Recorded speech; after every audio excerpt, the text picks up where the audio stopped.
And welcome back, Air Acolytes, to Breaking Wind, a Last Airbender podcast. I am VHS Jason. The man to my right is Jason Roy Gaston. No, wait, scratch that. Reverse it. Good afternoon. Already, he's in his little square going, what is going on? Let me tell you what's going on. I can summarize this episode with 2 words. Jet sucks. Let's move on. The episode today is Omashu. Omashu. Omashu, Omashu. I stepped in some poo and now it's on my shoe. The Fire Lord gets a present from his daughter undercover. You see, Azula has been rounding up terrorists, bringing them to her father and saying, "Here, Daddy, burn them." And already we have a big difference in between the cartoon and the live action series, in that Azula, who you don't really know yet because you've only seen the first season of the cartoon. She seems nice. She seems very, I don't know, spirited, I suppose. She's introduced in the first season instead of the second season. I mean, yeah, we saw echoes of her, and we saw the last frame in the animated series of her being Azula.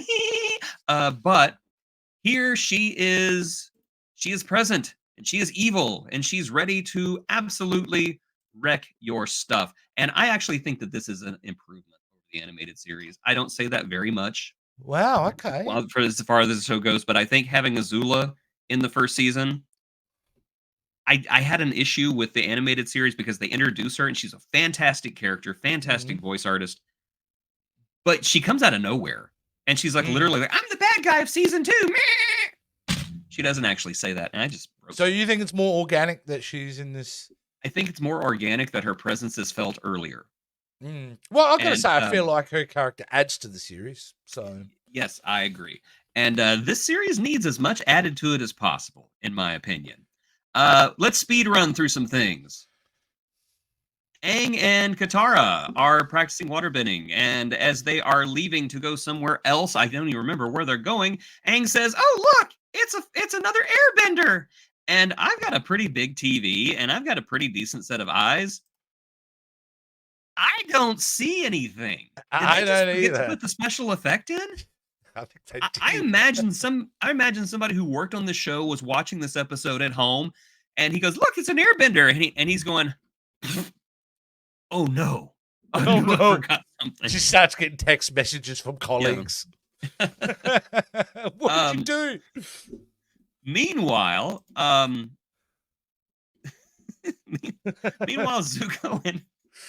Zuko and Admiral Douchebag. I love him. Admiral Douchebag rocks in the series. He is great in this show. I mean, it's hard to compete with Jason Isaacs, but our man here does it. I cannot remember his name, and I feel so bad. And I'd look it up, but we're trying to speed run this because Jet sucks. Jet sucks so bad.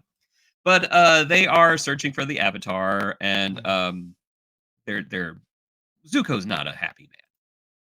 We get this amazing shot of Omashu, which looks exactly out of the cartoon. Exactly. Yeah, Katara flirts with the boy, and they get a ride in, and that's when Aang meets the airbender, who is not an airbender, he's a chairbender. It is Teo from the animated series. I know, I'm going to hell. Teo is he's got his flying wheelchair, a lot like Professor X from the X-Men. Yeah. Only without the bald head and cool powers, but it's okay. Aang has those. He's pretty well on point, I thought. Yeah, character-wise, he's on point. Here's my issue, though. I love Teo in the animated series. I thought he was a great character. Why is he here? Why Omashu?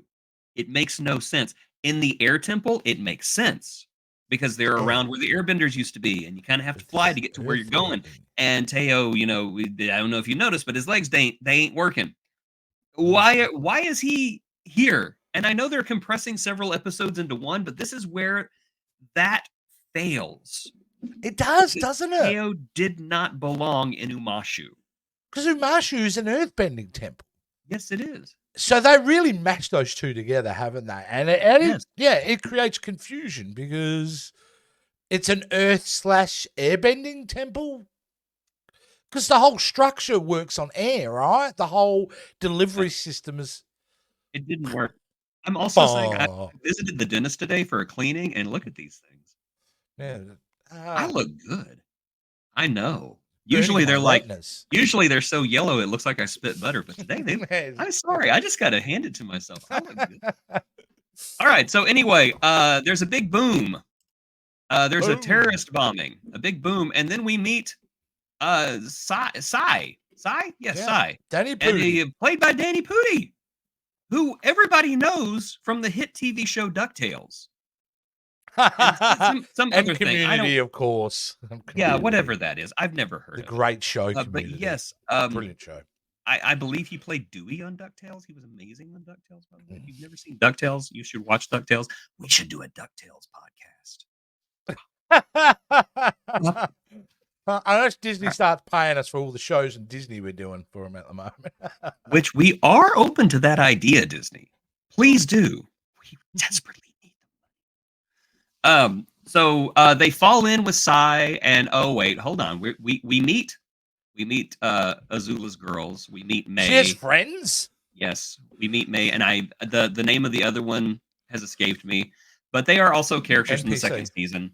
I've heard a lot of people say, "Oh my gosh, they look like girls. Why do they look like girls?" Because they were girls in the animated series. Yeah. That's why they look like girls. Yeah, you know what? This show, especially animated series, strips away anything about gender equality. Everybody's equal in that world. Yes. So to bring that up shows a lack of intelligence in my mind. Because really is. I mean, I'm look sorry. Look at Oshi Warriors. Okay, like Azula is 14 in the animated series, and people are honestly looking at Azula going, "Why does she look so young?" Because she's 14. That's why she looks so young. Why does Azula's friends look so young? Because they're Azula's friends. That's why.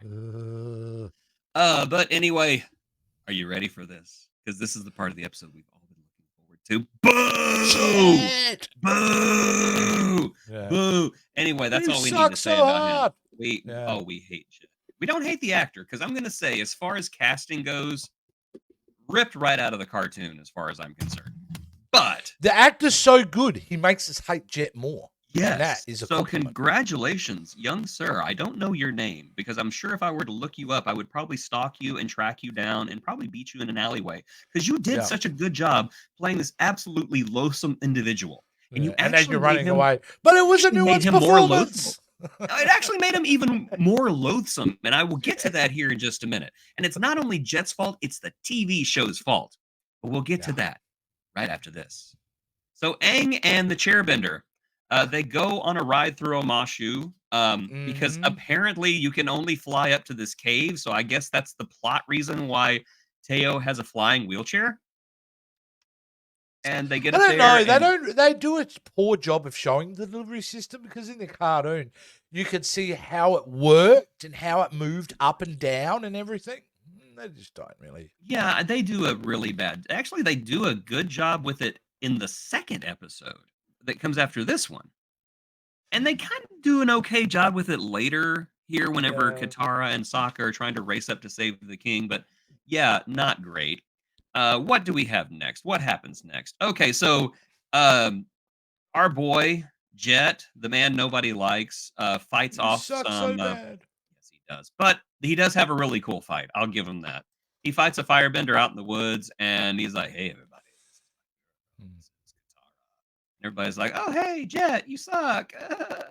But we're here except one of us. Was it Scree or? I don't remember who it was, but yes, one of the gang is missing. But we do have Smellerbee. We have Screech. Yes, we have Longshot. We have Smellerbee. We have the Duke, and we have Mario Lopez. Oh, sorry, Mario Lopez. Why not? All the gang looks good. I got to admit, I liked the gang more than I like Jet, because at least they are, You know what? I'll be honest with you. One of the things that kind of upset me about this series was the fact that this particular storyline didn't pay out, because in the cartoon, the end of that episode with the village being threatened with the dam scene and that, I found very powerful in the cartoon. I agree. Felt disappointed we didn't address that at all. I did too, because the cartoon, as far as plot goes, just runs circles around this one. And I know the series is its own animal, but you can't be a remake without comparison. It's just impossible. If you don't want comparisons, don't be a remake. Will they go out of their way to tell us where the live action version of the cartoon? So of course we're gonna make comparisons. Yeah, we're going to. Sokka and Sai are working together on experiments, and here comes the part of the episode that I just hate so much. Wow. So, Katara is trying to waterbend, and Katara apparently, according to the show, cannot waterbend any better unless a male talks to her, because in the beginning, Aang talks to her, and she's like, "Oh, look, I can waterbend a little better now. Thanks, Aang. You're such a guy." And then Jet comes along, and is like, "Hey, you just need to like confront your past or something." And she's like, "Oh, look, I'm a much better waterbender now because I'm thinking of my dead mom." And yeah, so now she's just like, "I am such a great waterbender now, thanks to boys." There is no ownership. Katara has no ownership of her own destiny in this show. She is literally riding the rapids of the plot, and the boys are paddling. It is such a disservice to this misogynistic. Character. Yeah, it is unbelievable that got past the first draft. It is unbelievable. It is. When this show comes back for a second season, and we know it is coming back for a second and third season because Netflix is already like, yeah, we want them viewers. They really need to retool this character. They have got to retool this character. A lot like they have to, in my opinion, retool this character because Iroh is still not great. Still not great. I would continue to disagree. In fact, I would say that he was, in the next episode, quite strong. In this episode, not so much. I will say this one right here, he does have an Iroh moment where he's walking around and he's like, "Ooh, I need this. Look at the food. Isn't this wonderful, Zuko? Try this." But he's not like the Mako one where, Zuko, try this. It's really good. He's like, Zuko, try this. It's really good. He talks like I do when I make fun of misspellings. And now you will never hear it. Kinda. Yeah. But see, I think he put on a great performance. Come here and try this tea. It's Jasmine. Jasmine tea. Excuse me. I have the tea out of my butt. Oh, there we go. Now I'm back to being Mako again. Okay, and again, live action versus cartoon. It is unfair because Mako was a legend, and this guy's a legend too. I can never remember his name, but he is a legend. It's just I just think the character is so much less in this cartoon. Not this cartoon, this live action show. But they do some good things, and one of which is this absolutely entertaining fight between Zuko and Aang. There's the angry Zuko that we've been waiting for. Here he is. I must have my honor. My honor. Get over here, little man, and give me your honor. It's a good little fight scene. It's fun. I would do more of a Randy Savage impression, but I was totally eclipsed the other day on a podcast. Somebody did it, and I'm just like, I can never do that again. I think I'm doing I'm doing Hulkamania. He did an amazing job. Anyway, it was a really good impression. That's why I'm not going to do that. I'm going to do it. Pardon me. Okay. Anyway, we do get a cartoon cameo though at the tail end of this fight because they've been teasing us with the line for the entire episode, and then right here, my cabbages! That man is the voice actor from Avatar: The Last Airbender who plays Cabbage Man, playing Cabbage Man in live action. Did you see the TikTok around Cabbage Man? And it was someone theorizing that he represents the common man in that world, where no matter what's happening with the war, he keeps getting screwed over. Yes. And I thought, wow, you put a lot of time into thinking about what I thought was just a funny joke. I mean, it makes sense because when elephants fight, the grass suffers. Grass is green. Cabbages are green. Go. But moving on. I've never had cooked cabbage, but I'll tell you what, it made me think about it. It looked char grilled. Might No. be interesting. You're coming to America. Don't do that stuff. Don't do that to us. No. You will be charged with being a biological weapon. All right. Oh, That noxious nerve gas yeah. may not actually be nerve gas, but it sure is noxious. Moving on. So, thanks to their little give me your honor, the honor fight that Aang and Get over here. Zuko, get over here, fire, Hadouken. Anyway, after that fight, Zuko and Iroh are in a bit of a pickle, and Iroh decides to regenerate Doctor Who style and Ew. let Zuko get away because he's a bro. That's what bros do. It was I like good. That's an it. I Iroh like thing to it. do. It's an Iroh thing to do. That's right. And they're trying to establish the bond. They're really trying to establish that bond between They do a much Zuko better. and Iroh. They do a much better job in the next episode. I will say that they do a much better job. Meanwhile, Katara and Sokka race to save the king of Omashu from Jet's assassination attempt. And thanks to Katara being able to talk to boys, she is able to form the water whip and stop the assassination. A sniper attack. Sniper attack. It's the most cowardly attack of them all. But just when you think everything's great, everything is not great. Everything is the opposite of great. It's bad. Because Aang has been captured by the Earth Kingdom. And they've literally put him in concrete shoes. Yeah. Analyze that. He'll be sleeping with the fishes in no time. Well, he'll be sleeping with the earthworms because we're in an earthbending kingdom. Oh, no, I just went with the mafia motif. Okay, yeah. Sorry. So anyway, that was Omashu. And I'm sorry about that episode. Omashu, that was bad. Oh, it was oh my shit. Oh my shoe. We get away with one swear per episode, and that's mine. You get away with one swear. I have to watch my pretty mouth. I get one. Anything past one, the Anzac relationship between America and Australia gets affected. So okay, stop. No more banter. Omashu is not good at all. It's not a good episode. It's not. It's the worst episode so far, without question. I feel like that's the Homer Simpson from The Simpsons. Like, this is the worst episode ever. Worst episode so far. So hopefully this is the worst episode ever, and it doesn't get any worse. But we are going into the complete disrespect of one of the best characters of season 1 of the animated series. I've seen this episode already, and just the sheer disrespect irks me to no end.